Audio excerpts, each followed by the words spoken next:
තෙරුවන් සරණයි. උපාදා පරිතස්සනා සූත්‍රය සංයුත්ත නිකායේ 3 වෙනි කාණ්ඩයේ බුද්ධ ධර්ම ත්‍රිපිටක මාලාවේ 15 වෙනි ග්‍රන්ථයේ 29 වෙනි පිටුව. මහණෙනි, තොපට උපාදානයෙන් උපන් පරිතස්සනාවද අනුපාදානයෙන් වන අපරිතස්සනාවද දේශනා කරමි. ඒ ආසව මනවයි මෙනෙහි කරව කියමි. වහන්සේ එසේ මහණ වූ භාග්‍යවතුන් වහන්සේට පිළිවදන් ඇසුව භාග්‍යවතුන් වහන්සේ තෙල වදාළසේක.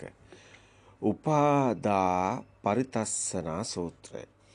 මේ උපාදානයෙන් අපි නොවි උපාදානයෙන් අපි දැන් සාමාන්‍යයෙන් දෙයක් දකිනකොට ඒ දේ පොත කියලා කියනකොට ඒ පොත ඇත්ත වෙලා තියෙන්නේ. ඒ කියන්නේ උපාදාන වෙලා. පොත ඇත්ත කරගත්තොත් උපාදාන වෙලා. හැබැයි දැන් මෙතන උපාදා පරිතස්සනා සූත්‍රය තුල පෙන්නන්නේ අතරම තේරුම විදිහට ගත්තොත් මේ වචනේ පවා මෙතන මේ ඇත්තම පැහැදිලි කරන්නේ නැහැ. වචන පරිවර්තනයක් තමයි අපිට මේ මෙතනදී ගොඩක් දුරට අපි කිව්වා මේ සූත්‍ර පරිවර්තන වල ගොඩක් දුරට වචන පරිවර්තන තමයි දකින්න ලැබෙන්නේ. හැබැයි සමහර තැන්වල ඒ වචනෙත් පරිවර්තනය නොකර ඒ වචනේ ඒ විදිහටම ලියමින් තමයි පරිවර්තනය කරන්නේ. එතකොට මේකෙන් අපි ධර්මයේ දකින්න ඕනේ. ධම්ම චක්කුසය තුළින් අපි මේ සූත්‍රය දකින්න ඕනේ. හැබැයි වචනේ පරිවර්තන කිරීම තුළ අපිට ඒ අර්ථේ අපිට මොකක්ද කියන්නේ කියන කාරණා ධර්මයට ගලප ගන්න බැරි වෙනවා. මේ සූත්‍රය ගලප ගන්න එතකොට බෑ. කාටවත් මේ සූත්‍රයේ මේ පොතේ තියෙන වාක්‍ය ටික කියවුවා කියලා ධර්මයේ දකින්න කියාවක් නැහැ. ධර්මයේ ඔහුගේ කොයිතරම්ද මේ ධර්මඥානෙ වැඩිලා තියෙන්නේ ධර්මාවබෝධයේ ඔහු ඒ තුලින් තමයි හඳුනාගන්නේ ප්‍රායෝගික පැත්තට හැරුණු කෙනෙකුට විතරයි ඒ ප්‍රත්‍යක්ෂ ඥානෙන් ඒ ධම්ම චක්කුසයෙන් මේ සූත්‍රය සත්‍ය දකින්න හැකියාව තියෙන්නේ. එහෙම නැත්නම් මේ සූත්‍රය ඔහේ කියවායි. ගිරවෙක් වගේ කියවතයි. කටපාඩමින් කියයි. තේරුමත් කියයි. නමුත් මේක ධම්ම චක්කුසෙන් දැක්කේ නැත්නම් මේ කුමක්ද කියන්නේ කියලා එහි අතුලාන්තයේ ගැබ්බෙලා තියෙන නිවන් මාර්ගය විවෘත කරගන්න බැරි වෙනවා. අපි ඔබට පැවසුවා ගියවර දේශනේ ඔබ දැක්කා පටිසල්ලාන සූත්‍රය කියන. එතනත් ඒ දෙයමයි කරන්නේ. පටිසල්ලාන කියන වචනේ ඇත්තටම තේරුම් විග්‍රහ කරන්නේ නැහැ. ඒක ඒ විදිහටම තමයි ලියාගෙන යන්නේ. එතන පිළිසලනෙහි කාය විවේකේ කියලා තමයි. එතකොට මේ පටිසල්ලාන කියන වචනේ ගන්න. පටිසල්ලාන භික්ඛවේ එතන ඉතින් කාය විවේකේ කියන වචනේ අපිට ඒක පැහැදිලි යම් තාක් දුරට. නමුත් අපි ගියවර ඔබට පැහැදිලි කරා මේ සිත දෙයක් දකිනකොට ඒ ආත්මී ස්වභාවයේ හැදෙන්නේ කොයි ආකාරයකද? එතන වටිනාකම නිර්මාණය වෙන්නේ කොහොමද? දෙයක් දකිනකොට මෙතන වර්ණයක්, හැඩතලයක්. ඒ හැඩතලයක් වර්ණයක් තුළ ශබ්දයක්. හැබැයි හැඩතලයකට ශබ්දයකට දැන් අපි කියන පොත. පොත කියනකොට කොහොමද වටිනාකමක් ඇති වෙන්නේ? ඔන්න ඔතනයි තියෙන්නේ ගැඹුරුම තැන. මේ සූත්‍ර වලින් අපි ලියා ගන්න ඕනි තැනත් ඔන්න ඔතනයි. ඇත්තටම බුදුන් වහන්සේ දේශනා කරන්නේ බුදු සමය තුළ අපිට වැටහෙනවා මෙන්න මේ වටිනාකම කොහොමද හැදෙන්නේ කියන එක. උපාදානය වෙන නම් එතන අගයක් තියෙන්න ඕන. එහෙනම් අගයක් හැදුනේ කොහොමද? දැන් පොත කියනකොට අගයක් එන්නේ කොහෙන්ද? මේස කියනකොට අගයක් එන්නේ කොහෙන්ද? දරුවා කියනකොට කොහොමද වටිනාකමක් එන්නේ? ඇයි දරුවා අත්හරින්න බැරි? ඇයි දරුවා උපාදාන වෙන්නේ? ඇයි gedara උපාදාන වෙන්නේ? ඇයි මිල මුදල් උපාදාන වෙන්නේ? ඇයි අපි මේ හැම වචනයක්ම උපාදාන කරගන්නේ? මේ පෘථුවියක්, ලෝකයක්, ඉරක්, කඳක් ඇත්ත කරගන්නේ තියෙනවා කියලා ගන්න අභිනන්දති, අභිවදති කියන එක ඊටාම වැදගත් තැනක්. ඔය පටිසල්ලාන සූත්‍රය තුළ අපි ගියවර ඔබට පැහැදිලි කරා ඒ කාරණේ ඒ අභිනන්දති, අභිවදති, අද්දෝසාය තිට්ඨති කියන එක. මනවයි කියයි පතයි බැසගනි. ඒ කියන්නේ පතයි මනවයි කියයි බැසගනි. අභිනන්දති, අභිවදති, අද්දෝසාය තිට්ඨති. එතනදී ගත්තොත් එහෙම තමයි. එතනදී දැන් මෙතන පතනවා කියන අදහස දැන් පතනවා කියන වචනේ විදිහට ගත්තොත් ඒකෙන් අපිට ලොකු දෙයක් වැටෙන්නේ නැහැ. පතන්න දැක්ක ගාම කොහොමද පතන්නේ? කොහොමද අභිනන්දති කියන්නේ? එතකොට පතනවා කියන වචනේ කොහොමද අපි ඒක ගන්නෙ? එතකොට ඊගාවට බැලුවාම මනවයි කියයි. මනවයි කියයි කියලා අපි කොහොමද පොත කියන උපමාව ගත්තොත් අරමුණ. ඒ අරමුණ කොහොමද අභිනන්දති අභිවදති අජ්ජෝසාය දිට්ඨති කියන එකේ හොඳට බලන්න දැන් මේ තේරුම ලිව්වොත් ඔබට දැන් මේ පොත කියනකොට පොත පතනවා. එහෙමද? පොත මනවයි කියනවා. එහෙමද? පොතට බැස ගන්නවා. හරි. මෙන්න මේකෙන් අපි ගන්න ඕනේ මේ වචන නෙමෙයි ඔබට දැනෙන්න ඕනේ මේ මොකද්ද මේ පැහැදිලි කරන කාරණේ කියලා. අභිනන්දති අභිවදති අජ්ජෝසාය තිට්ඨති කියලා කියන්නේ එහෙනම් යාරූපේ නන්දී කියලා කියනකොට ඒ රූපේට නන්දියක් ඇති වුණා. වටිනාකමක් ඇති වුණා.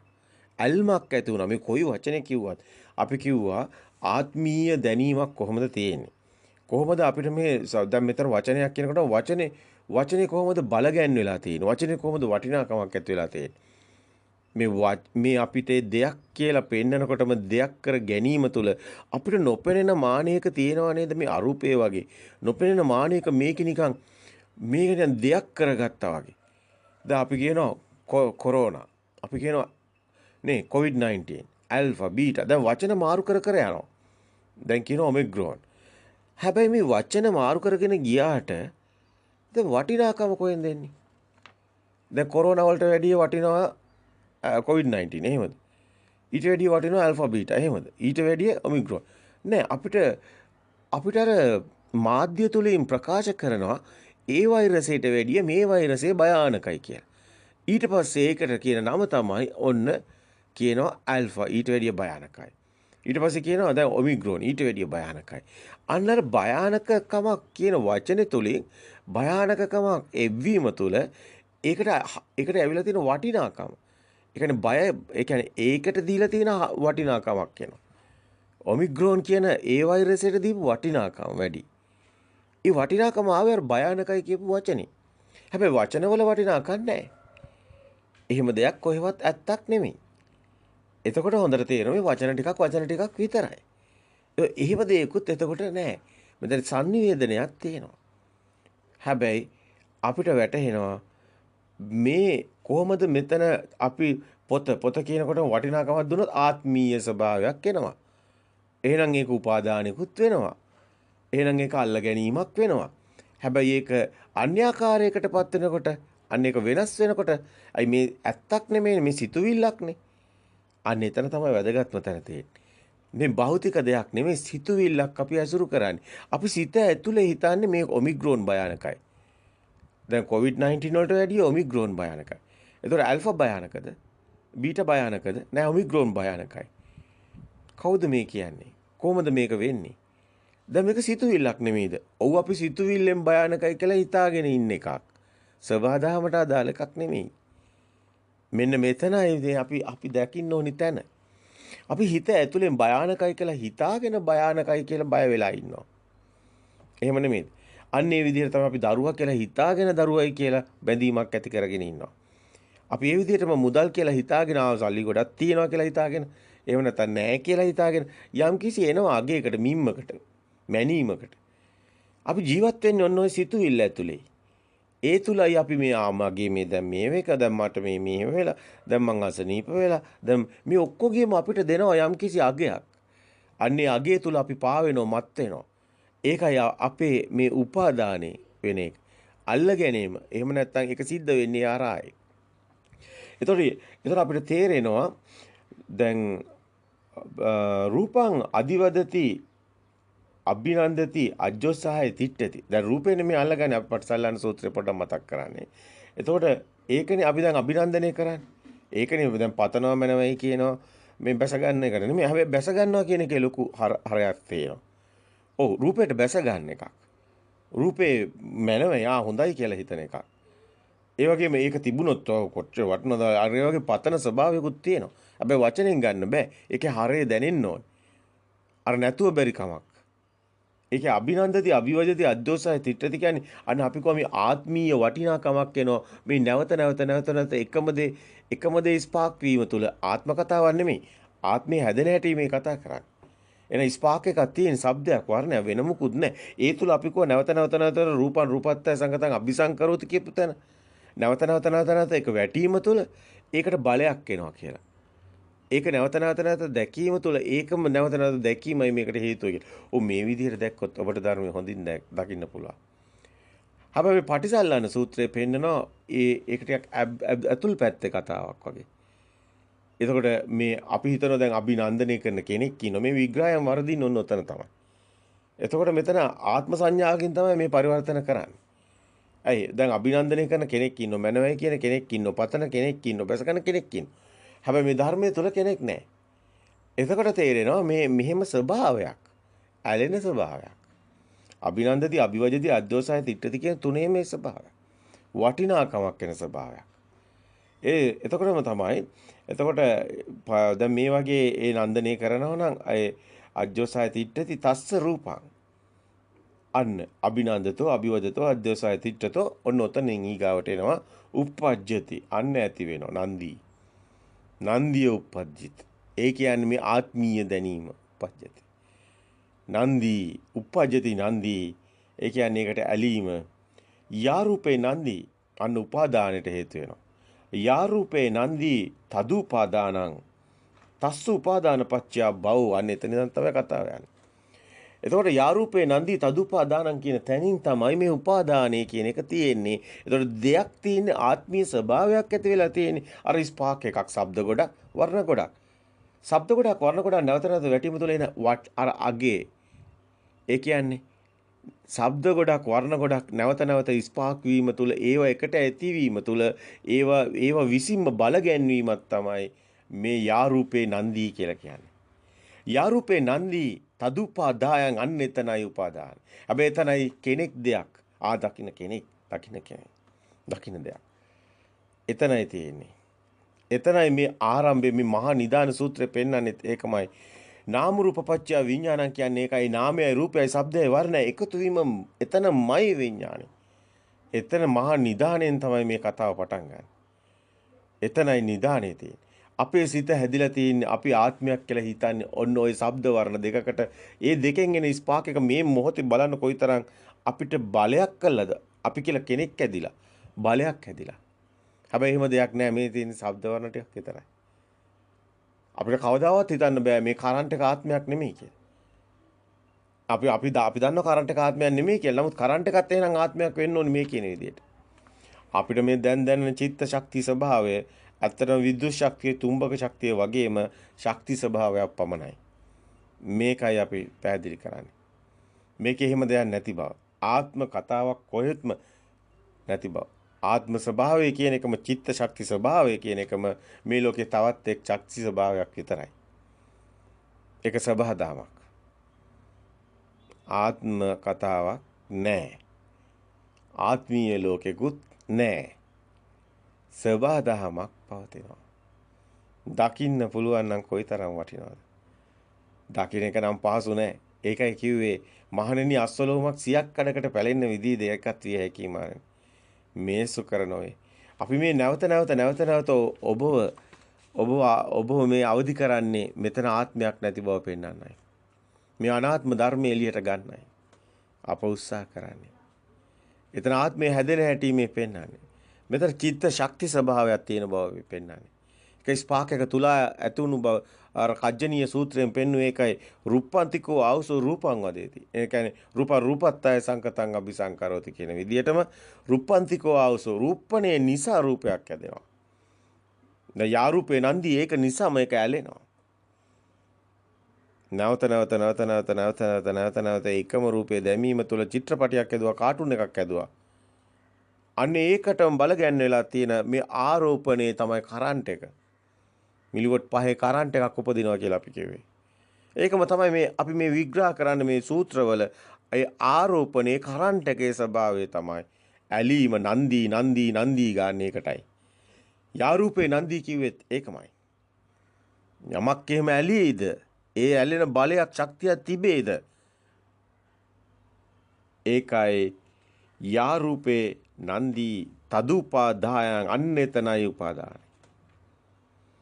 තස් උපාදාන පච්චා භව යන්නේ තේ එහෙමුනොත් තමයි දෙයක් තියෙන්නේ. භවපච්චා ජරා මරණ ශෝක පරිදේව දුක්ඛ දෝමනස්ස පායාස සම්භවಂತಿ කියන පටිච්ච සමුප්පාදේම තියෙන්නේ දෙයක් කියලා ගත්තොත් විතරයි. ඒක එහෙම නොවන බව මේ සත්‍ය දැක්කොත් විතරයි අන්න මිදීමකට යන්න පුළුවන් කමක් තියෙන්නේ. හැකියාවක් ලැබෙන්නේ එවිටයි. දැන් අපි උපාදා පරිතස්සතා සූත්‍රය තුල උපාදා පරිතස්සන සූත්‍රය තුල පෙන්නන්නේ මේකේ උපාදානෙන් මිදෙන ආකාරය. කොහොමද උපාදානෙන් මිදෙන්නේ? ඒක තමයි වැදගත්ම තැන. මහණෙනි උපාදානයේ වන පරිතස්සනාව කෙසේ වේද? කොහොමද මේක ඇති වෙන්නේ? කතංච භික්ඛවේ උපාදා පරිතස්සනා හෝති.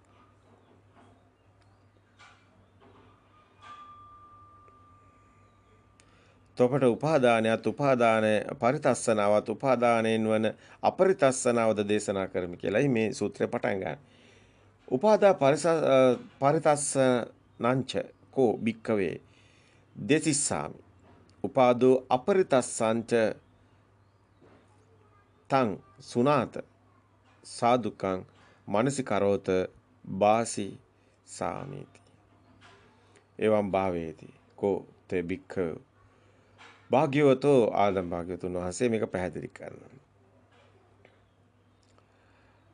මහණෙනි ආර්යයන් නොදක්නා ආර්ය ධර්මයේ අදක්ෂ ආර්ය ධර්මයේ නොහික්මුණු අර සත්පුරුෂයන් නොදක්නා සත්පුරුෂ ධර්මයේ අදක්ෂයේ සත්පුරුෂ ධර්මයේ නොහික්මුණු ඒ පුහුදුන් ඒ අසෘතවත් පුතග්ජන තෙමේ රූපේ ආත්මයයි හෝ ආත්මේ රූපේ ඇතයි හෝ ආත්මේ රූපේ පවතියයි හෝ රූපේ ආත්මේ පවතිය හේව දකි. ඔහුගේ ඒ රූපේ පෙරලෙයි. අනද මෙතනදී අපි ඒ ටික බලලා ඉමු. ඒතර බුදුන් වහන්සේ දේශනා කරනවා උපාදා පරිතස්සන සූත්‍රය තුළ. ඉද භික්ඛවේ අසුතෝ පුතග්ජන අරියානං දස්සාවේ අරිය ධම්මස්ස කෝවිදෝ අරිය ධම්මෝ අවිනීතෝ. අරියානං අදස්සාවියා නොදන්න කෙනා. අරිය ධම්මස්ස අකෝවිදෝ අරිය ධම්මෝ අවිනීතෝ. ආර්ය ධර්මයෙන් නොඅඳුන ආර්ය ධර්මයේ නොහික්මුණු ඒ ආර්ය ධර්මයේ අදක්ෂ කෙනා. සප්පුරිසානං අදස්සාවි සප්පුරිස ධම්මස්ස අකෝවිදෝ සප්පුරිස ධම්මේ අවිනීතෝ. සප්පුරිස ධර්මයේ නොහික්මුණු නොදක්න කෙනා. අත්තතෝ රූපං අත්තතෝ සමුනුප්පස්සති. රූපේ ආත්මයයි දකි. රූපවත්තං වා අත්තානං. ආත්මය තුල රූපයක් තියෙනවා කියන්නේ. අත්තනීවා රූපං. රූපේමයි ආත්මේ. රූපස්මින් වා අත්තානං. ආත්මේමයි රූපේ කියලා ගන්න. මේ රූපේ කියලා කියන්නේ අපි හිතනවා මේ අපේ රූපේ කණ්ණාඩියෙන් දැකපේ. ඔව් ඒකත් එහෙම තමයි. අපි හිතන්නේ රූපේ ආත්මේ රූපේ තුල ආත්මයක් තියෙනවා ආත්මේ තුල රූපයක් තියෙනවා රූපේමයි ආත්මය ආත්මේමයි රූපේ කියලා. නමුත් මේක අපේ රූපේ විතරක් නෙමෙයි. පොත කියලා ගත්තත් මේස කියලා ගත්තත් දරුවා කියලා ගත්තත් ඉර කියලා ගත්තත් හඳ කියලා ගත්තත් අඹ ගහ නා ගහ නුග ගහ ඕනම දෙයක් රූපයක් රූපාරම්මණයක්. එහෙනම් ඒ හැම දෙයක්ම ආත්මයක් කියලා ගන්නවා. ආත්මීය ස්වභාවයකින් ගන්නවා. දෙයක් කියලා ගන්නවා. ඒ එවැනි ස්වභාවයක් ඔබට දැනෙනවා. මමත් ඉන්නවා මේවත් තියෙනවා නම් එතන ආත්මීය ස්වභාවයක් තියෙනවා. එහෙනම් එකයි දෙයක් තියෙනවා නම් එතනමයි ආත්මය කියලා කිව්වේ. එහෙනම් එතනමයි රූපේ ආත්ම වශයෙන් ගන්නවා ආත්මේ මේ ආත්මීයව අපි මේ ආත්මීයව හිතන හිත මොකද්ද කියන එක. මේ ආත්මීයව හිතන හිත මායාවක් බොරුවක් කියලා කවදාවත් කෙනෙකුට ලේසියෙන් අවබෝධ කරන්න බෑ. ඒක සබාදාමක් කියලා කිසි දවසක ලේසියෙන් අවබෝධ කරන්න ඒ හැකියාව ලැබෙන්නේ නැහැ. බොහොම දුර්ලභයි මේ ධර්මය අවබෝධ කරගන්න එක. මේක පහසු නෑ. ඇත්තටම අපි මේ දෙයක් කියලා ගත්තොත් පොත මේසේ අද දෙයක් කියලා ගත්තොත් එතනමයි රූපේ උපාදාන කරගත්ත කියන්නේ. එතනමයි අරියාණං අදස්සාවි අරිය ධම්මෝසු කෝවිදෝ අරිය ධම්මෝ අවිනීතෝ කියන්නේ. ආර්ය ධර්මයේ නොහඳුන කෙනා. සප්පුරිස ධම්මාණං අදස්සාවි සප්පුරිස ධම්මස්ස අකෝවිදෝ සප්පුරිස ධම්මෝ අවිනීතෝ කියන්නේ ඒකයි. එහෙනම් ඒ සත්පුරුෂ ධර්මයේ දන්නේ නැති කෙනා සත්‍ය ධර්මයේ නොදන්න කෙනා. ඒ කියන්නේ ආත්මයක් කියලා හිතන එකයි සිද්ධ වෙන්නේ. මේ තමන්ගේ රූපේම ආත්මය කියන එකම නෙමෙයි මේ කතාව. මේ සියල්ලම තියෙන බවමයි මේ රූපෙත් තියෙන්නේ. එන සියල්ලම රූපේ ඇත්තවීමමයි මේ රූපෙත් ඇත්තවීමට හේතුව. අපි රූපේමයි ආත්මය කියලා හිතන්නේ. ආත්මයමයි රූපේ කියලා හිතන්නේ. රූපේ තුල ආත්මයක් තියෙනවා ආත්මය තුල රූපයක්. මේ ධර්මයේ දකින්න පොතමයි ආත්මය කියලා හිතන්නේ. පොත තුල ආත්මයක් තියෙනවා ආත්මය. ඒ පොත දෙයක් කරගත්ත එකයි මේකට හේතුව. පොත තිබ්බොත් තමයි ඒක දකින්න කෙනෙකුත් ඉන්නේ. ඒකමයි කණ්ණාඩිය දැකලා අපේ රූපෙටත් වෙන්නේ. ඔතන ඊටාම ගැඹුරු තැනක්. විශාල දේශනා මාලාවක් ඔතනම පෙන්න ඇවිල්ලා තියෙනවා. සාකච්ඡාවලත් එහෙමයි, දේශනාවලත් එහෙමයි. අපට දකින්න ලැබේ. දැන් මේ රූපෙත් මේ මෙතන මේ සූත්‍රය තුලත් උපාදා පරිදස්සනා සූත්‍රය තුලත් මේ දෙයක් කරගන්න ආකාරය පෙන්වනවා.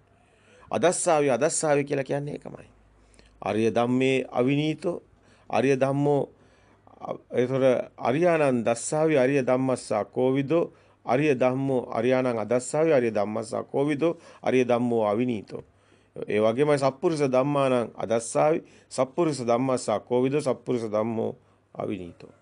එහෙම වුණොත් තමයි රූපං අත්තතෝ සමනුප්පස්සති රූපං අත්තතෝ සමනුප්පස්සති රූපවත්තං වා අත්තතෝ සමනුප්පස්සති අත්තනී වා රූපං සමනුප්පස්සති රූපස්මින් වා අත්තාන සමනු මේ රූපය ආත්මයක් විදිහට ගන්න යන්නේ මොනොත් තස්සතං රූපං විපරිණාමಂತಿ අඤ්ඤතා හෝති තස්ස රූප පරිණාමඤ්ඤතා භාවා.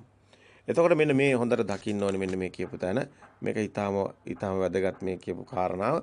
ඒ කියන්නේ මේ මෙතනදී මේ රූපේ ගැන අපි දැන් කතා කරන්නේ රූපේ ආත්මීයව දැනෙන එක ගැනයි කතා කරන්නේ. ඔහුගේ ඒ රූපේ පෙරළෙයි. ඒ කියන්නේ වෙනස් වෙනවා කියන එක. ඔහුගේ රූපේ අපි හිතනවා දැන් මේ පොත ඇත්ත කියලා. නමුත් ඇත්තට මෙතන අපි මේ හිතන සිතුවිල්ලක් අපි මේ තියෙන්නේ. අසුරු කරන්නේ. එනං ඒ සිතුවිල්ල පවතින එකක් නෙමෙයි. සිතුවිල්ල කොහොමත් පොතක් කියලා දෙයක් හම්බ වෙන්නේ නැහැ. නමුත් අපි බාහිර තියනවා කියලායි හිතන්නේ. හිතන තැනකයි අපි කටයුතු සිද්ධ වෙන්නේ. තස්සතං රූපං විපරිණාමති. දැන් මේ විපරිණාම වෙනවා. පවතින්නේ නැහැ එහෙම එකක්. ඒක ඊගාමොතේ එතන මේ සිත නෙමෙයි ඊගාව සිත. මෙතනම හටගෙන මේක නිරුද්ධ වෙනවා. හැබැයි මෙතනත් මේ සිතත් පවතින්නේ නැහැ.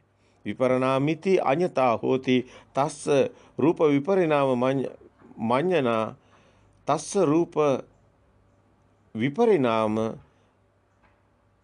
මඤ්ඤතා භාව විපරිණාම මඤ්ඤතා භාව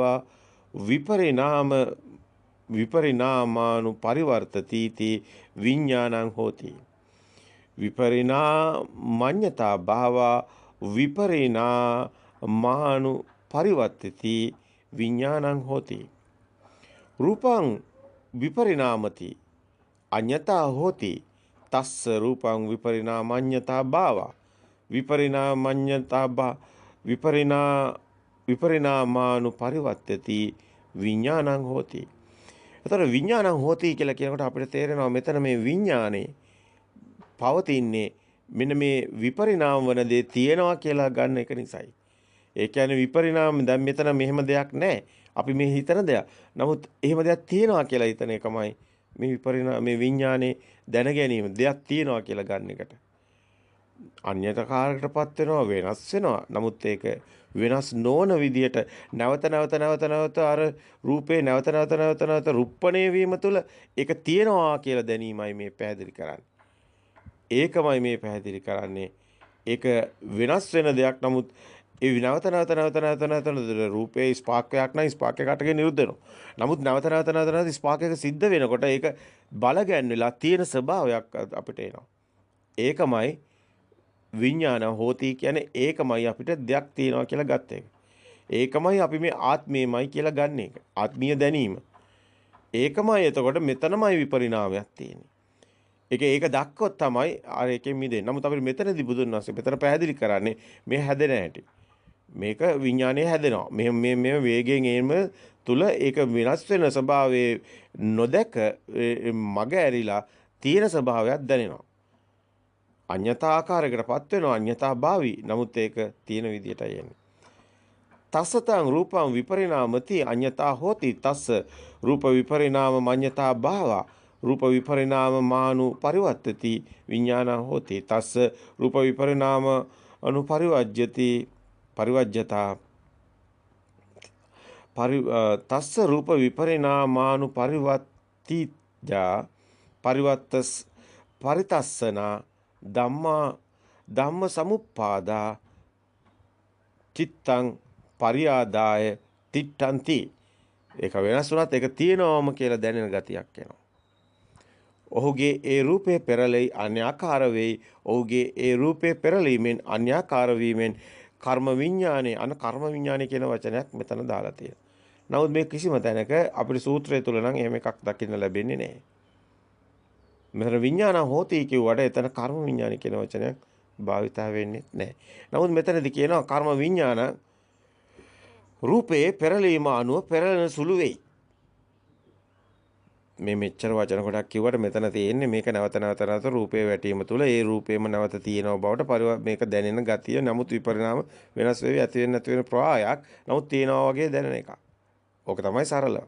නමුත් මේක වචන කොටකින් මේක දැන් මෙතන පැහැදිලි කරනවා. ඔහුගේ ඒ රූපේ පෙරලීමෙන් අන්‍යාකාර වීමෙන් කර්ම විඥානයේ රූපේ පෙරලීම අනුව පෙරලෙන සුළු වෙයි.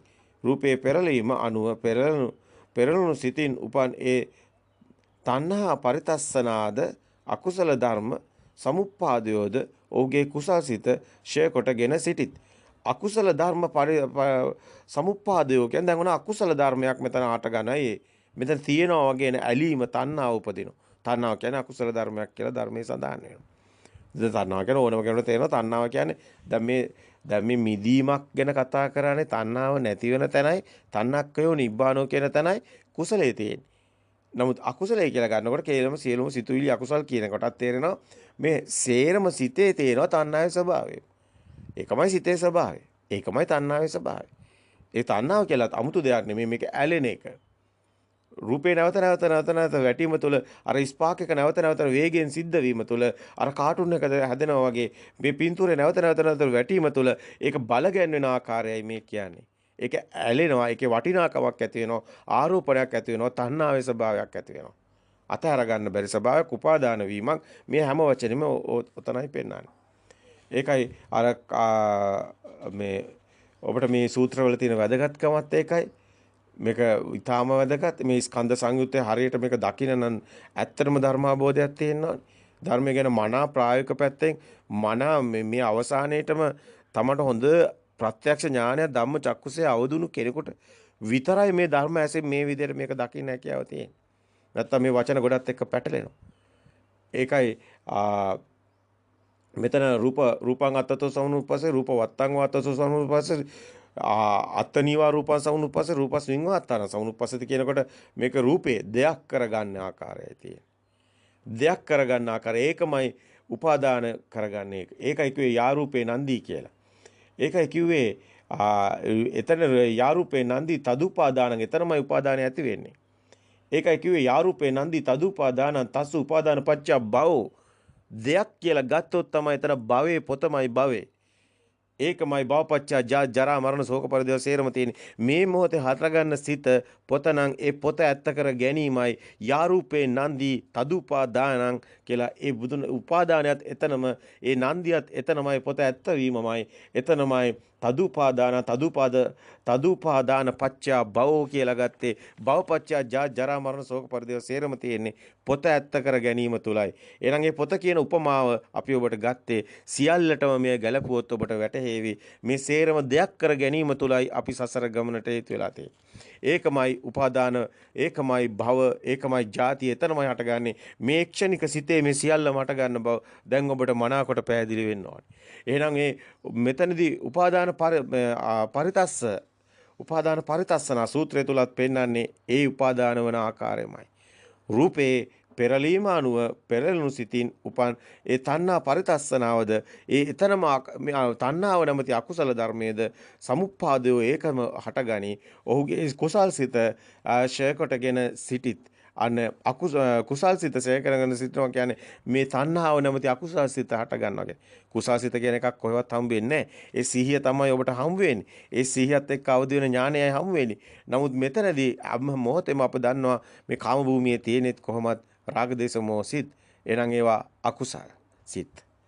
කාම භූමියේ උපදින රාග දේශ මොහ සිත් කුසල් සිත් වෙන්නේ නැහැ. එහෙනම් මේ හැමෝටම උපදින හැම දෙයක්ම අල්ල ගැනීම, බැඳීම, දෙයක් කර ගැනීම, අර වටිනාකමක් කර ගැනීම ආත්මීය හැදෙන හැටි මේ කියන්නේ. මේ ආත්මය හැදෙන හැටි කියන්නේ. මෙන්න මෙතනයි ආත්මය හැදෙන්නේ.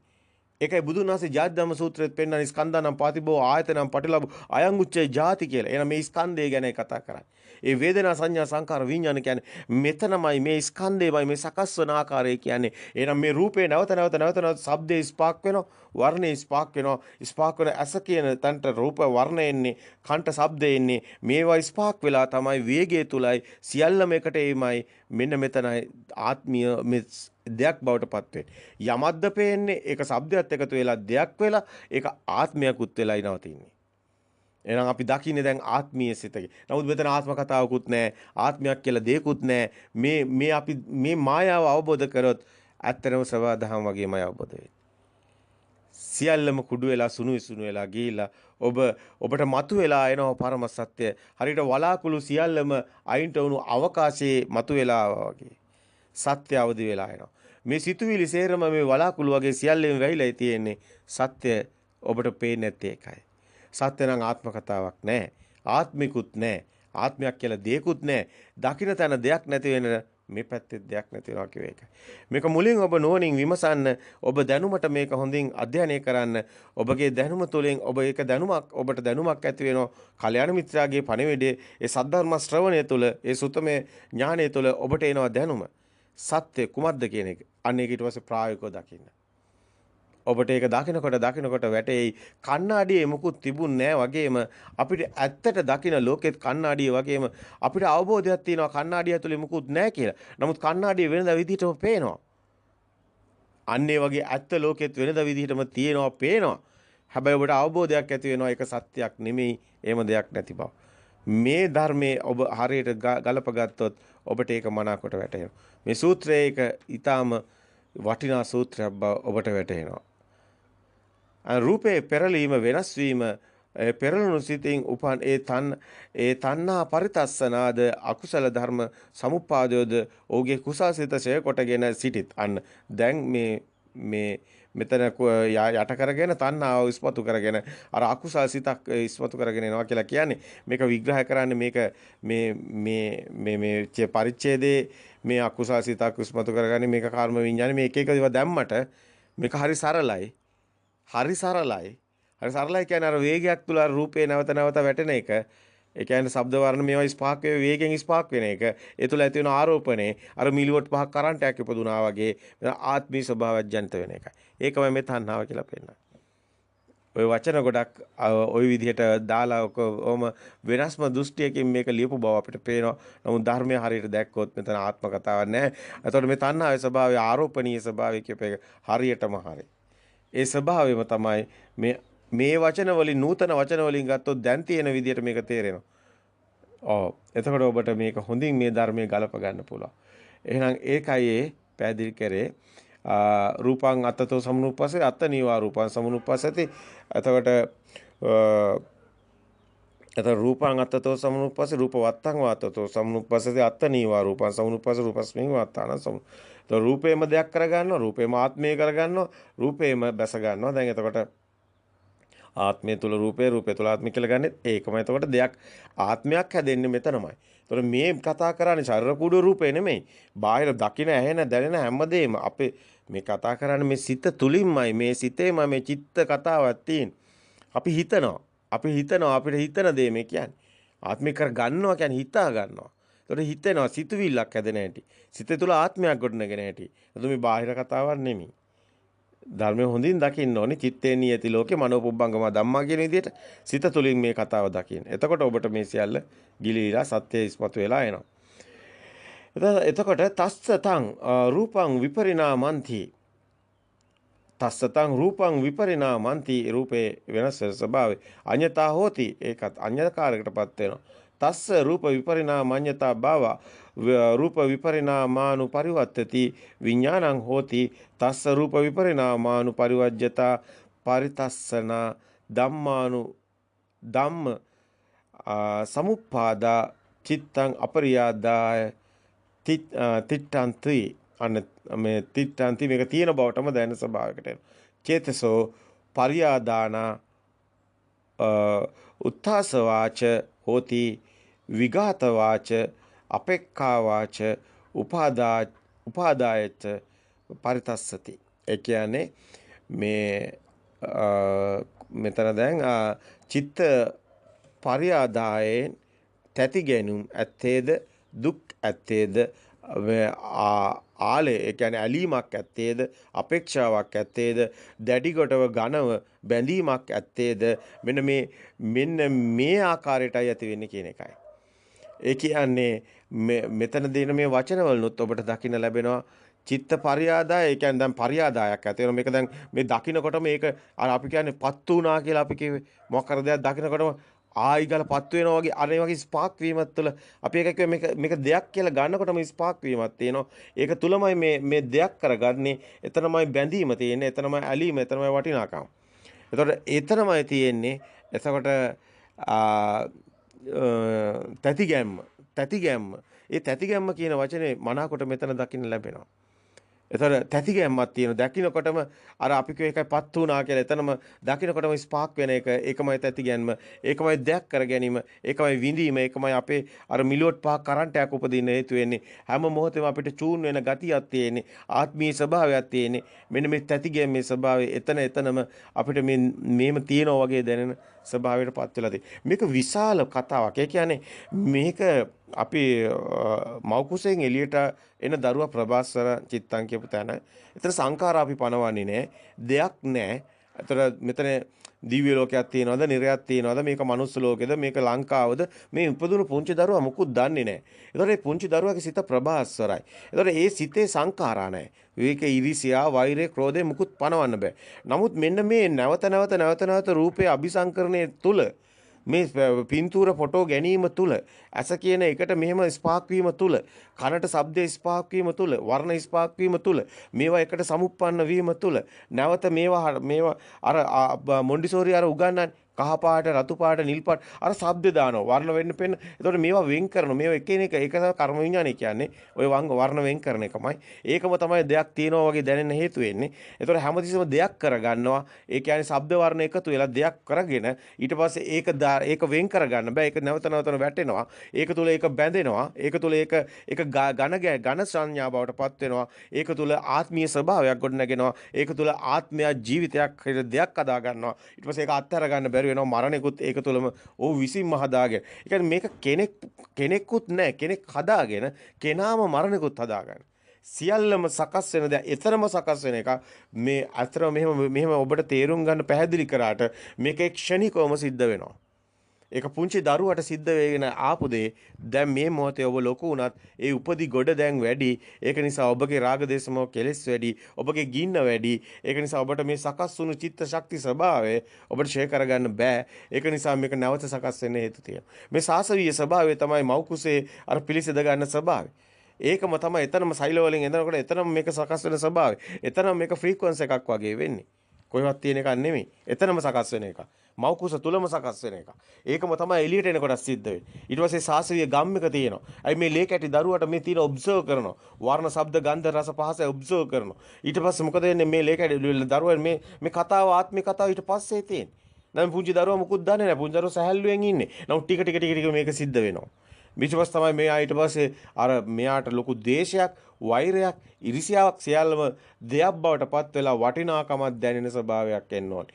අන්නේ ස්වභාවය ඇතුලේ ඔය සියල්ල කෙලෙස් හටගන්න.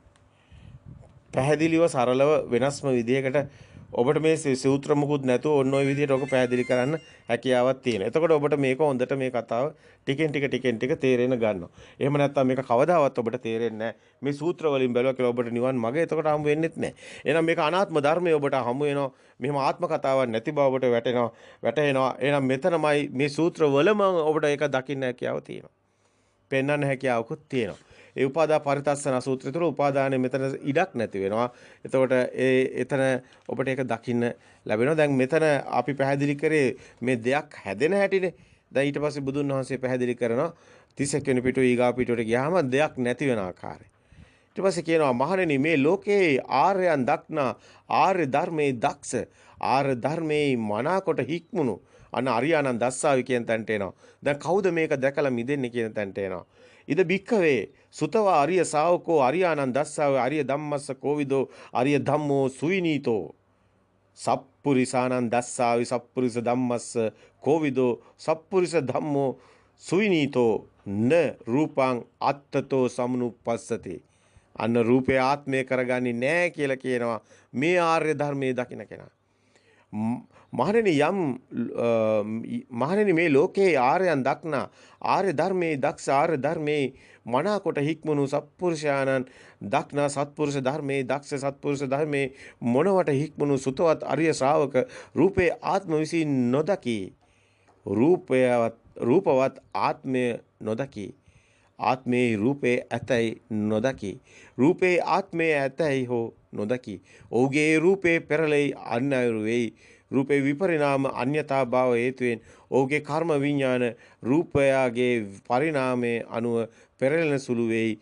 රූපයාගේ විපරිණාමයේ අනුව පෙරලෙන සුළු උපන් තෘෂ්ණා පරිතස්සනාද අකුසල සමුප්පාදයෝද ඔහුගේ සිත දැඩිවගෙන නොසිටෙත්. අන්න චිත්තයාගේ අපරියාදානය දැඩි කොට නොගැනීම හේතුවෙන් ඒ වෙනේන අරමුණ දැක දැක මිදීම, ඒ අරමුණ සත්‍ය නොවීම, ඒ අරමුණේ බැස නොගැනීම, ඒ හරයක් නැතිවීම, වටිනාකමක් නැතිවීම, දෙයක් කර නොගැනීම, අන්න එතනයි එන අරමුණේ මිදීම. තැති ගැනීමෙන් ඇත්තේ නොදකිත් නම් නොවෙත් නම් නොදවෙයි, දුක් සහිත නොවේයි, අන්න ඇලීමක් සිදු නොවේයි, අන්න උපාදානයක් සිදු නොවේයි, දැඩි කොට නොගැනේ. අර ඝන සංඥා කියන ස්වභාවයෙන් ඇති වෙන්නේ නැහැ. දෙයක් වෙන්නේ නැහැ. පොතේ වටිනාකමක් ඇති වෙන්නේ නැහැ. එතනම විදීම නොද පෙරලෙන්නේ වෙයි. නැවතය සකස් නොවන හේතුවක් වෙනවා. අන්න ඒ කෙනාගේ ස්වභාවයයි සසර දුකින් මිදෙන ස්වභාවය. මේ ක්ෂණික සිත මේ මොහොතේ සිත දැකලා මිදෙනවා කියන්නේ, එනේන සිත දැකලා මිදෙනවා කියන්නේ මේ සිතුවිලි සංසාරය දැකලායි මිදෙන්නේ. අපි මේ කොහොමද දන්නේ සසරක් අදාගත්තේ මෙරි මෙරි ඉපද. නමුත් ඒක මෙරි මෙරි ඉපදෙන සසරක් හැදෙන්නේ මේ මොහොතේ සිතුවිලි සසර දැක්කොත් තමයි. මේ සංසාරය කියලා කියන්නේ සිතුවිලි සංසාරය. ඒ කියන්නේ සිතක් ඉපදෙනවා නිරුද්ධ වෙනවා, තව සිතක් ඉපදෙනවා නිරුද්ධ වෙනවා. ඊයේ හිත තිබුණු හිත නෙමේ අද තියෙන, අද තියෙන හිත නෙමේ ඊට තියෙන. උදේ තිබුණු සිත නෙමේ දවල් තියෙන හිත නෙමේ රැ තියෙන. උදේට hina වෙලා ඉන්න කෙනා දවල් කේන්ති ගිහිල්ලා සමහරට කෑ ගහනවා බනිනවා. සමහරට රැට බලනකොට ආයි බොහොම සතුටින් සමාදානෙන් ඉන්නවා. මේ වගේ මේ සිතේ ස්වභාවය එතන ඇති වෙන නැති වෙන ස්වභාවය. පවතින සිතක් නැහැ. සිත හැම මොහොතෙම මැරෙනවා, ඇති වෙනවා නැති වෙනවා. සිත කියලා දෙයක්වත් නැහැ. සිත හැදෙන හැටි මේ කතා කරන්නේ. දැන් එතකොට ඔබට වැටහෙනවා. අපි මේ කතා කරන සංසාරය කියන්නේ සිතුවිලි සංසාරයක්. ඒක මේ මොහොතේ මේ අන්තිම හුස්ම නම් ඒ මොහොතේ හැම මොහොතෙම එකයි. තව අවුරුදු 5කින් හුස්ම ගියත් ඒ මොහොතේ ඒ සිත විතරයි. මේ මොහොතේ හුස්ම ගියත් මේ මොහොතේ ඒ සිත විතරයි. එහෙනම් මේ මොහොතේ තව අවුරුදු 5කින් ගත්තත් ඒ මොහොත විතරයි. එහෙනම් මේ හැම මොහොතෙම ඒ මොහොතේ සිතක් ඇති වෙලා නැති වෙනවා එච්චරයි. එහෙනම් මරණය බොරුවක් වෙනවා. එහෙනම් මරණය කියලා දෙයක් හම්බ වෙන්නේ නැහැ. මරණය කියන්නේ දාගත්ත නමක් විතරයි. අර පුංචි කාලේ අර අහනවනේ අම්මේ අර මොකද්ද? ඒ පුතේ ඉර. අර මොකද්ද? ඒ පුතේ හඳ. අර ඒගොල්ලෝ ක්‍රිස්තියානි. මේ ඒගොල්ලෝ බුද්ධ ආගම. මේ ඒගොල්ලෝ දෙමළ. මේ මොනවද මේ විකාර? මේවා සේරම නිකන් අපිට අර දාලා වෙන් කරලා ශබ්ද දාලා අපි නිකන් මේ දත්ත ගොඩක අතරමං අපි නිකන් මේ ශබ්ද ගොඩක අතරමං. ඇත්තට මේම කිසිම දෙයක් ලෝකේ නැහැ.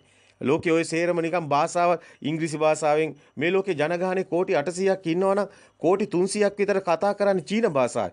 ඒ වගේ චීන් ගගා ජපානයේ කොරියාවේ චීනේ මේ විශාල පිරිසක් කෝටි 300කට විතර. ඒක එක භාෂාවක් අපිට කතා කරන්න පුළුවන්. අපි මේ ශබ්ද දන්නවද? අපි මේ සිංහල භාෂාව කතා කරන්නේ කී දෙනාද? බලන්න ඉංග්‍රීසි භාෂාව කොච්චර කතා කරනවද? ලෝකේ ජනගහණයෙන් කෝටි 300ක් විතර ඉංග්‍රීසි භාෂාවෙන් කතා. තව කෝටි 200ක් විතර කතා කරන්නේ දෙමළ භාෂාව. බලන්න බොහොම ටිකයි සිංහල භාෂාව කතා කරන්නේ. අපි හිතනවා මේක ඇත්ත කියලා, මේක පුටුව කියලා, මේක ඇඳ කියලා, මේ මේසෙ කියලා.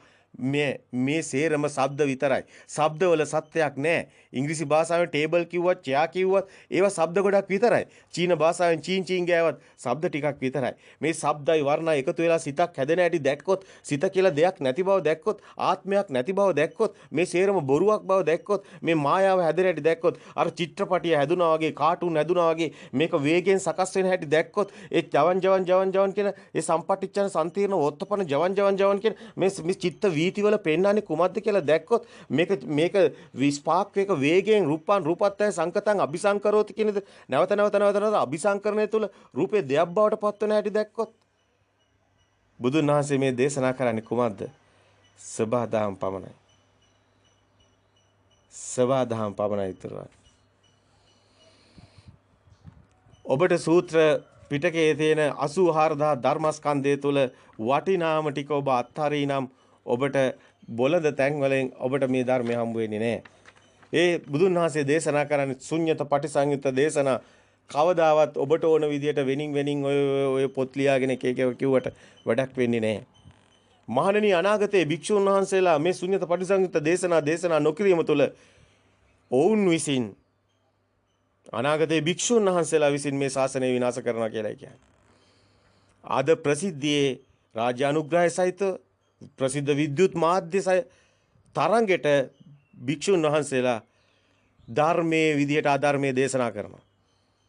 දිව්‍ය ලෝක යන කතා ඒවා මේවා නිකන් අර පුබ්බේ අනුසුති ධම්මේසු කියලා පෙරණැසු විරුදාම අනිත් ඔක්කොම ආගම් වල තියෙන එක කරගෙන මේ මොකද්ද මේ කරන්නේ බුදුන් වහන්සේ දේශනා කරපු අර අනාගතයේ ශාසනය විනාශ කරන අර යුගයේ දැන් බී වෙලා සමහරලාට දන්නෙත් නැහැ මොනවද කියන්නේ කියලා දන්නේ සමාජ සුබසාධන දේශනා වගේ මොනවද මේ කතා කරන්නේ බුද්ධ ධර්මයේද කියලාවත් දන්නේ රූපේ ඇත්ත කරගෙන කියන බණ කවදාවත් බුදුදහම නෙමෙයි ධර්මයේ දේශනා කරනවා නම් ලෝකයේ ඇත්තක් නොවන බව දේශනා කළ යුතුයි බෞද්ධ කියන්නේ භව නිරෝධයක් දෙයක් නැති බව දේශනා කරන ධර්මයක් ඒක දේශනා කරන්න බැරි නම් ඒක බුද්ධ ධර්ම නෙමෙයි. ඔය මිත්‍යා දෘෂ්ටිය ඔබ සිරවි සිටියට පළක් නැහැ. මුළු සමාජයේම මිත්‍යා දෘෂ්ටිය සිර කිරීම මහා පාපයක්. ඔබට අපි ඉස්සරහදී තව හොඳින් පහදා දෙන්නම්. ඔබ කරන පාපයත් ඔබට පරිසම් දෙන ආකාරයත්. එය මේ ලෝකේ තියෙන දරුණුම අපරාධයයි මිත්‍යා දෘෂ්ටික අනිත්‍යයේ ඇස් අන්ධ කිරීම අනිත්‍යව නොමග යැවීම ධර්මයේ නොදැන ධර්මයේ විදියට අධර්මයේ දේශනා කිරීම. ඒක මේ සංඝ රත්නයේට විශාල අකුසලයක් වෙනවා ඒකාන්තයි. සත්‍ය ධර්මයේ නොදැන කවදාවත් බුද්ධ ධර්මයේ කියලා දේශනා කරන්න එපා. ප්‍රත්‍යක්ෂ ඥානයක් තියෙනවා නම් ප්‍රත්‍යක්ෂ අවබෝධයක් තියෙනවා විතරක් බුද්ධ ධර්මයේ දේශනා කරන්න. එහෙම නැත්නම් ඔබ කරන්නේ මහා මුලාවක්. මහා මිත්‍යාවට අද දැමීමක්. ඒ බුද්ධ දර්ශනයේ නොවේ. සත්‍ය බුද්ධ දර්ශනය අවබෝධ කරගන්න. ඒ තුල දෙයක් නැති බවයි කියන්නේ. භව නිරෝධයක් තියෙන්නේ. එහෙම වුණොත් විතරයි බෞද්ධයෙක් වෙන්නේ. උප්පැන්න සහතිකේ නම තිබුණු පළියට නිකම් බෝඩ් ලෑල්ලක් එල්ලගත්ත පළියට බෞද්ධයෙක් වෙන්න බෑ. සබෑ බෞද්ධත්වයට දකින්න නම් දෙයක් නැති බව දකින්න ඕනේ. ඒ දෙයක් නැති බව දකිනවා නම් අන්න මේ සියල්ලම අපි හිතනවා. බාහිරේම දේවල් නැති බව දකින්න ඕනේ. අඩුතරමින් ඒ පොඩි දේවත් තේරුම් ගන්නවා. එහෙම වුණොත් තේරෙනවා මනෝපුබ්බංගමා ධම්මා චිත්තේන නියති ලෝකේ සංකප්ප ලෝකෝ කියපෙක්. එහෙනම් සලායතන ලෝකෝ කියපු බුද්ධ වචනේ එක වචනයක් හරි දැනගත්තා වෙනවා. නැත්තම් ඔබ එක වචනයක්වත් දන්නේ නැහැ. බුදුන් වහන්සේගේ බුදු මුවින් පිටුණු ඒ උතුම් ශ්‍රී සද්ධර්මයේ ඔබ අවභාවිතා කරනවා. ඔබ ඒ දේ කරන්න එපා. ඒක කාරුණික ඉල්ලීමක්. ඔබත් මේ ධර්මයේ ටිකෙන් ටික අවබෝධ කරගන්න උත්සාහ කරන්න. සත්‍යයට යවදි වෙන්න. කාලය ඇවිල්ලා. මේ සත්‍ය ධර්මය අවබෝධ කරගත්ත අය මේ යුගයේ වෙන විට වැඩ සිටිනවා. සමහර විට ඔවුන් හොයන්න බැරි වෙයි. ඔවුන් ප්‍රසිද්ධ නැහැ. ප්‍රසිද්ධ වෙලා තියෙන ලාභ බොළඳ දේ ඒ සත්‍යයක් නොවේයි. මුළු සමාජයේම නොමග යනවා. තව දුරටත් මේ මිත්‍යා දෘෂ්ටික අන්‍යාගමික කෑලි එල්ලගෙන කරන මේ දේශනා කරන්න යන්න එපා. පළක් නැහැ. ඒක ශාසනය විනාශ කරන ඒ පරපුරේ ආරම්භයේ ඔබ ඒ පරපුරේ දෙව්දත්ගේ ශාසනයයි හදන්නේ. ඒ දෙව්දත්ගේ ශාසනයේ අවදිවන්නේ. සමහර විට මේ කියන දේ ඔබට ගැටෙන්න පුළුවන්. නමුත් මේයි සත්‍ය. සත්‍ය ධර්මයේ ඉස්මතු කරන්න එකතු වෙන්න. මේ සත්‍ය ධර්මයේ ඔබත් අසන්න. ඔබටත් පුළුවන් ආකාරයට සත්‍යයටම දේශනා කරන්න උත්සාහ කරන්න. නැත්තම් මේ රාජකීය පන්දිත ත්‍රිපිටකාචාර්ය කියලා විභාග ටිකක් කරලා රස්සාවක් හොයාගෙන නැත්තම් කොයි හරි මැමති කෙනෙක් മന്ത്രി කෙනෙක් ගාව දේශපාලකයක් කරන්න ගිහිල්ලා මේ මොකද්ද මේ විකාර පෘථග්ජන භික්ෂුන් වහන්සේ පස්සෙලා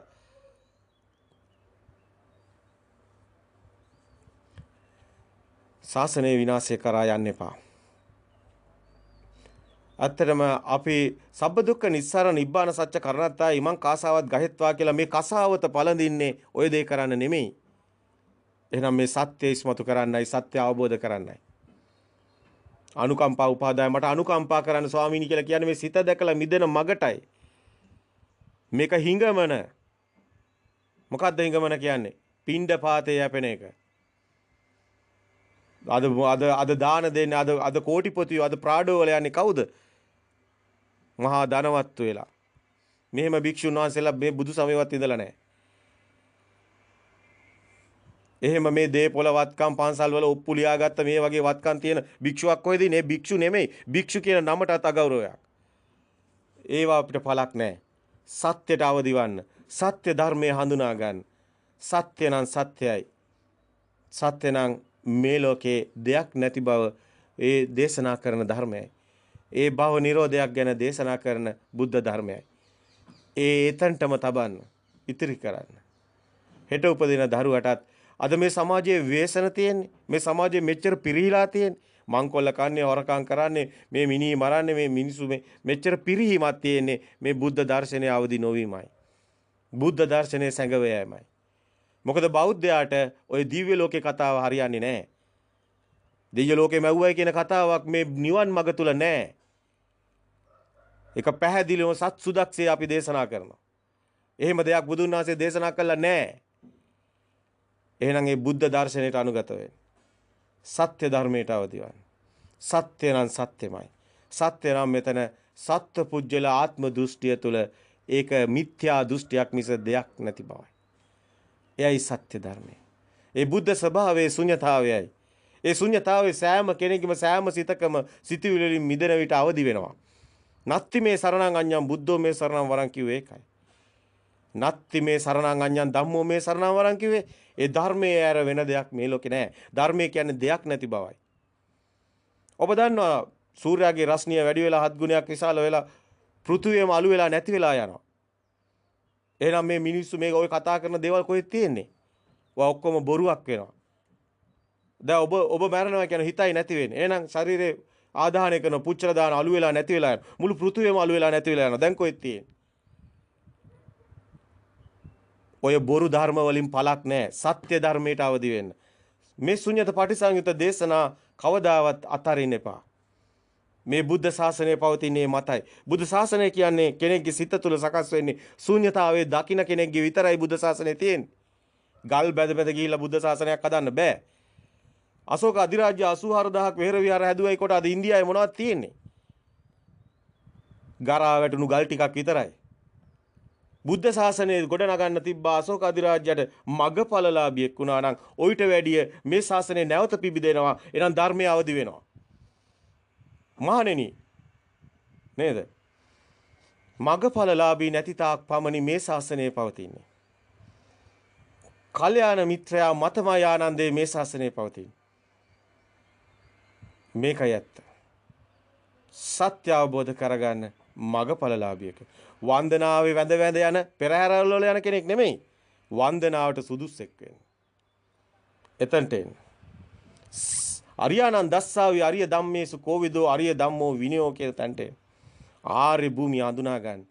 සත්‍ය අවබෝධ කරගත්තොත් ඔබට වැටහෙවි කණ්ණාඩියේ දෙයක් නැති බව ඔබට අවබෝධයි. හැබැයි ලෝකේ දෙයක් නැති බව ඔබට අවබෝධ නොවෙන්නේ. ඔන්න ඔතනට එන්න. ලෝකේ දෙයක් නැති බව ඔබ අවබෝධ කරගත්තොත් කණ්ණාඩියේ දෙයක් නැති බව අවබෝධ කරගෙන ඔබ ජීවත් වෙනවා. ඒ වගේම ලෝකේ දෙයක් නැති බව අවබෝධ කරගෙන ඔබ මැරෙන්නේ නැහැ. සදාතනික සුවයෙන් සදා අමරණීයත්වයෙන් කටයුතු කරනවා. ඒ සදාතනික සුවය හමුවන්නේ ඒ මහා සාන්ත සුවය හිමිවන්නේ ඒ සත්‍ය අවබෝධ කරගත්ත අයට පමණයි. ඒක මැරිලා නෙමෙයි මේ මොහොතේම සිද්ධ වෙනවා. සමහර විට මේ දේශනේ අහන අයට අපිට අහන්න ලැබෙනවා මේ මොහොතේ මේ අවබෝධ වෙන බව. ඔවුන් විසින්ම පාපොච්චාරණය කරනවා. ආර්යයන් වහන්සේ අපිට මේක වැටුණා කියලා. ඒකයි සද්ධර්ම ශ්‍රවණය තුලයි දර්ශන සමාපත්තිය තුලයි සුතමේ ඥානය තුලයි සෝතාපන්න වෙන්නේ කිව්වේ. ධම්ම සංගීකරණය මනාකොට පැහැදිලි කරනවා කිසිවෙක් භාවනා කළා සෝතාපන්න වෙන්නේ නැහැ. මාර්ගයටවත් එන්නේ නැහැ. ඒක නිගණ්ඨ භාවනා කියලා කිව්වේ ඒකයි. සබ්බව සූත්‍රය හොඳින් බලන්න සියලු ආශ්‍රව ෂය වෙන සූත්‍රේ දස්සනා පහතබ්බා කියලා පටන් ගන්න. පරිවර්ජනා පහතබ්බා විනෝදනා පහතබ්බා සංවරා පහතබ්බා පටිසේවන පහතබ්බා කියලා අවසානයේ අර කම්පන චංචල ස්වභාවයේ අනාගාමි භූමියෙන් පස්සේ අරහත්වයේදී පමණයි අන්න භාවනාව පෙන්න. ඒකත් විදර්ශනාවක්. සතර ඉරියව්වෙන් තොර භාවනාවක් බුදුන් වහන්සේ ලෝකෙට හෙළි කරනවා විදර්ශනා භාවනා නමින්. ඒක මෙනෙහි කිරීම තුලයි තියෙන්නේ. ඒක මහා ප්‍රඥාවයි අවදි වෙන්නේ. ධම්ම චක්කුසයයි අවදි වන්නේ.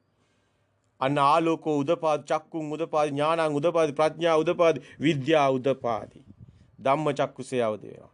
මහා සාන්ත සෝයක් දැනේ. ඔය සිතුවිලි වල ගින්න මිදෙනකොට ඒතං සාන්තං ඒතං ප්‍රණීතං යදිදා සබ්බ සංඛාර සමතෝ සබ්බූපති පටිනිස්සග්ගෝ විරාගෝ නිරෝධෝ නිබ්බාන. එයමයි සාන්ත, එයමයි ප්‍රණීත, සියලු සිතුවිලි සමතේ වෙනෝ මේ සත්‍ය අවබෝධ වුණොත්. මේ දක්වා අල්ලගත්ත උපාදානි ගොඩ අතහැරෙනවා. සබ්බූපති පටිනිස්සග්ගෝ විරාගෝ නිරෝධෝ නිබ්බාන. තණ්හක්ඛයෝ තණ්හාව ෂය වෙනවා. විරාගෝ අන්න Tamanට තේනවා නම් යම්කිසි දෙයකට ගින්නක් පත්තු වෙලා ඇලීමක් ගැටීමක් සියල්ල ෂය වෙලා ගිහිල්ලා සාන්ත සුවයකටපත් වෙනවා. එයයි නිවන. නිවන් දකින්නවා කියන්නේ ගින්න නිවෙන එකයි. නිවන මේ මොහොතෙත් සිද්ධ වෙනවා. හැම මොහොතෙම මේ ධර්ම මාර්ගයේ නිවැරදිව කටයුතු කරන කෙනෙකුට නිවන් දැක දැකමයි ඉන්නේ. ඇත්තටම නිවෙනමයි හැම මොහොතෙම ගින්න නිවන එකයි නිවන කියන්නේ. නිවන කියන්නේ වෙන දෙයක් කොහෙවත් නැහැ. දැන් පැහැදිලි. එහෙනම් හැමෝටම තෙරුවන් සරණයි.